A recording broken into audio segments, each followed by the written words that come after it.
Did Miles Morales break the multiverse in Spider-Man Across the Spider-Verse?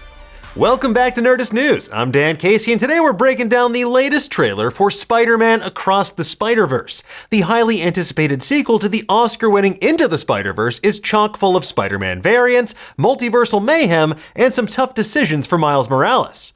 Now, one of the trailer's biggest revelations could have potentially major implications for the Marvel Multiverse as well. We're going to break it all down for you in just a moment, but if you prefer to go into this movie knowing nothing at all, leave now before we start Spider-Hamming it up. Hey there. Do animals talk in this dimension? Because I don't want to freak them out. Okay, let's get into it, shall we? Across the Spider-Verse keeps looking better and better. The animation is just insane. And the latest trailer packs in even more Spider-Man variants than we saw in the first one. Spider-Gwen, Spider-Woman, Spider-Punk, Spider-Man India, and Spider-Man 2099 all play major roles in this trailer. Plus, we get the return of Peter B. Parker, and this time the B stands for baby, specifically his baby Mayday. And there are plenty of other rad Spidey variants as well, like Scarlet Spider, Superior Spider-Man, Spinneret the Bombastic Bagman, Spider-Man Unlimited, Insomniac Spider-Man, Spider-Wolf, and the mechanized Spider-Cyborg. But maybe most exciting is Widow the Spider-Horse, who joined Miles as Web Warriors in 2015's Amazing Spider-Man number 12. But it's not just variants, there are plenty of other fun background details as well, including a Rorschach inkblot of the Spider-Man logo and a Spidey bust in the style of the map of the human mind, or the ASAP Rocky parody BRT Rocky or Be Right There Rocky in Miles' bedroom.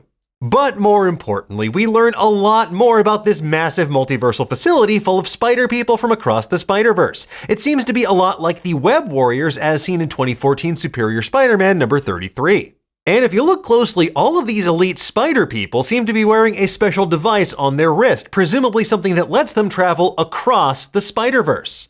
Now, of course, when dealing with the multiverse, the subject of Nexus events and absolute points is inevitable. The trailer in particular takes Spider-Man's defining ethos and gives it a truly multiversal implication. With great power comes great responsibility. Uncle Ben's immortal words to Peter set the tone for how he approaches his entire life. Despite being able to do whatever a spider can, Peter's selfishness and unwillingness to stop a petty thief led directly to his uncle's untimely death.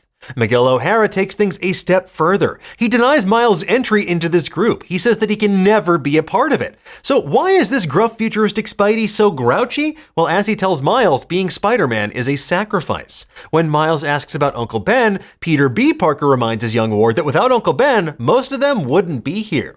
So does that mean that Uncle Ben's death is an absolute point across the entirety of the Spider-Verse? Well, not quite. Not everybody has an Uncle Ben per se, but each member of this multiversal Spider Squad has lost someone near and dear to them as a direct result of taking up the mantle of Spider-Man.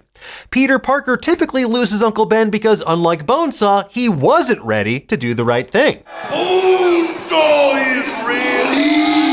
We see Spider-Gwen losing her version of Peter, which is an echo of the tragedy she endures in the comics. As for Miguel, he was directly responsible for killing, well, quite a few people in the comics, but here it seems like his daughter might be the person that he loses based on that first trailer. As for Miles, he's already lost his uncle Aaron in Into the Spider-Verse, but maybe that doesn't qualify because it wasn't through his direct inaction. But more importantly for our purposes here, Miles doesn't want to accept that he can't save literally everyone. Being Spider-Man to Miles means that you can always save the day and you don't have to make the tough choices that can sometimes leave loved ones dead by the wayside. It seems this time around, Miles' father, Jefferson, is going to be the one facing these deadly consequences. And much like the events of Flashpoint over in DC, Miles can choose to save his parent or save every world in the process. And unless Miles stops resisting this absolute point in time, he can never truly be a Spider-Man, at least in Miguel's eyes. But why would Miles saving his dad's life have such catastrophic consequences? Maybe it's because Miles somehow damaged the fabric of the multiverse during Into the Spider-Verse when he destroyed the Super Collider at the climax of that movie. That particle accelerator pulled spider people in from all across the multiverse into Miles' reality.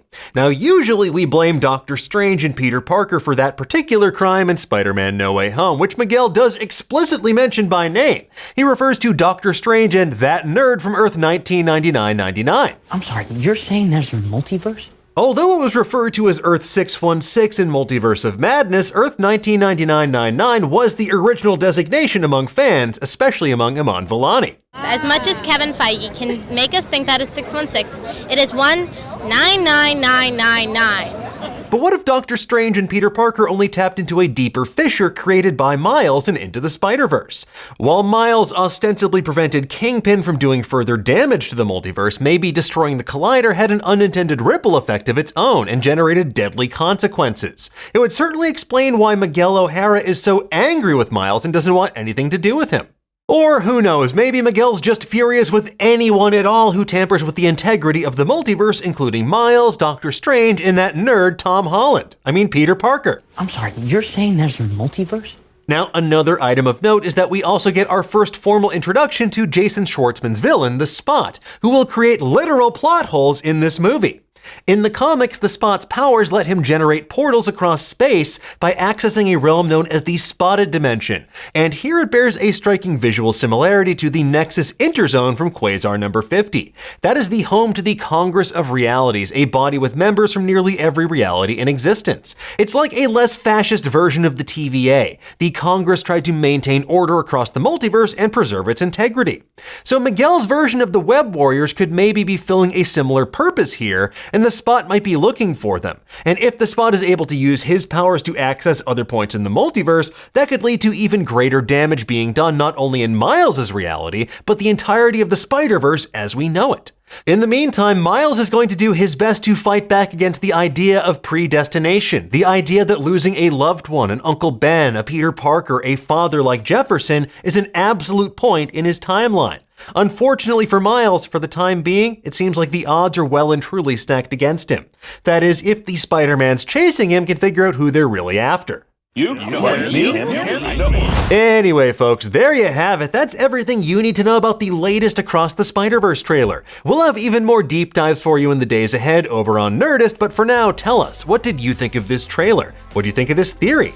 Do you think that Miles somehow damaged the multiverse? I'm sorry, you're saying there's a multiverse?